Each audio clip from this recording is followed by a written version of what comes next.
కొన్ని రోజుల నుంచి నేను అద్దె ఇంట్లో నుంచే ఉన్నా, కొన్ని సంవత్సరాల నుంచి. ఇప్పుడు ఈ 2 years నుంచి నేను ఒక మూసీ నది పక్కన చిన్న గుడిసె వేసుకొని గుడిసెలో ఉంటున్నాను నేను. ఇప్పుడు నాకు టీఆర్ఎస్ ప్రభుత్వం హామీ ఇచ్చింది, చాలాసార్లు హామీ ఇచ్చింది. నేను కేటీఆర్ని కలిశాను, హరీష్ రావు సార్ని కలిశాను. వెళ్తే మాత్రం చూద్దాం అని చెప్పేసి బయట వెళ్ళగొట్టేశారు. ఇప్పుడు కాంగ్రెస్ ప్రభుత్వంలో ఏమైనా సాయం చేయగలుగుతుందేమో అని ఎదురు చూస్తున్నాము. సాయం చేయగలిగితే అదే రుణపడి చేస్తుంది అనుకుంటున్నారా? చేస్తుందని మాకు నమ్మకం ఉంది. ఒకవేళ కాకపోయినా మేము రోజు వస్తాము, రోజు అడుగు సమస్యలు చెప్తూనే ఉంటాము. మేము డైలీ వస్తూనే ఉంటాం. మా సమస్య గురించి పరిష్కారమైనంత వరకు మేము పోరాడుతూనే ఉంటాం. పోరాడి తెచ్చుకుంది తెలంగాణ ఎంతనో, కష్టపడి తెచ్చుకుంది కాంగ్రెస్. ఇట్లా అంతే పాలన మాది. ప్రజల పాలన అన్నందుకు ప్రజల పాలన మా రాజకీయ నాయకులు ఎదురు వస్తారని చూస్తున్నాం.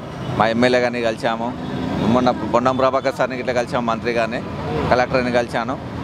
చేద్దామని హామీ ఇస్తున్నారు. కొన్ని రోజుల వరకు వచ్చినంత వరకు అయితే పోరాడతాం. కాకపోతే ఇప్పుడు మా ఇంట్లో పరిస్థితి, మాకు తినడానికి ఇబ్బంది ఉంది, మా ఉండడానికి ఇబ్బంది. చిన్నపిల్లలు ఉన్నారు. 2 years నుంచి మేము ఎంఎన్జీ క్యాన్సర్ హాస్పిటల్లోనే ఉంటున్నాం. ఇప్పుడు మాకు ఏ గవర్నమెంట్ వచ్చే మాకు ఆదుకోలేదు. ఇప్పుడు కాంగ్రెస్ ప్రభుత్వం ఏదైనా సాయం చేస్తుందేమో అని ఎదురు చూస్తున్నాం మేము. థ్యాంక్స్ అండి. మీ పేరు చెప్పండి. నా పేరు మహమూద్. ఎక్కడి నుంచి వచ్చారు? నేను దిల్షనార్ నుంచి వచ్చాను. మాది మలక్పేట వస్తుంది, సైతాబాద్ మండలం. అంటే మా భార్యకి హాస్పిటల్లో ట్రీట్మెంట్ నడుస్తుంది ఒక 2 years నుంచి. నేను మంత్రి ఇంతకుముందు హరీష్ రావుని ఇట్లా కలిసాను, మాకేం రెస్పాన్స్ కాలేదు. ఇప్పుడు కొత్తగా నేను రేవంత్ రెడ్డి సార్ని కలుద్దామని అప్లికేషన్ పెట్టాను నేను.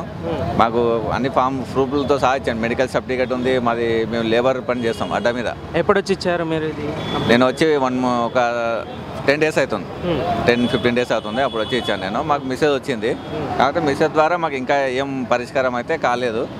ఇంకా మాకు ఇంట్లో ఆర్థిక పరిస్థితి, 2 చిన్నపిల్లలు ఉన్నారు. మా భార్యకి హెల్త్ బాగాలేదు, నాకు బ్యాక్ పెయిన్ ఆపరేషన్ అయింది.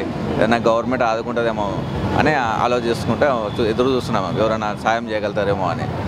మాకు ఇల్లు కానీ ఏం లేదు. మాకు కష్టం చేస్తే కానీ పూట గడవదు. మాది లేబర్ పని అడ్డ మీద. అయితే మీరు ఈ మెసేజ్ అనేది వచ్చేది చూడండి, అది ఎప్పుడు వచ్చింది మెసేజ్? 4 days అయింది వచ్చి. 4 days అయింది. 4 days అయింది. ఫాతిమ్ గారు నమస్కారం. Telangana chief minister Prajavani takes note of your grievance regarding 2 BHK. Your issue will be attended shortly by the department concern. అయితే వీళ్ళు ఏమంటున్నారంటే, మీకు మీ ఏదైతే ఉందో అది మీకు మళ్ళీ కనుక్కొని మీ దగ్గరకు వచ్చి మాట్లాడదాం అంటున్నారు.